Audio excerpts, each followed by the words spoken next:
埼玉県で行った中名グレンドリルによる稲の乾電直波の実演のご紹介をします。リスクで溝を切って端をするので端深さが揃います。リアル液で覆土をすることで鳥による被害や種の周りの乾燥を防ぎ、発芽を揃えます。お客様からは作業速度と播種精度が非常に良かったと高評価をいただきました。57馬力のトラクターでできることも大きな魅力です。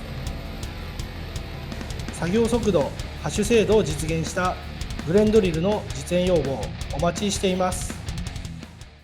Yanmar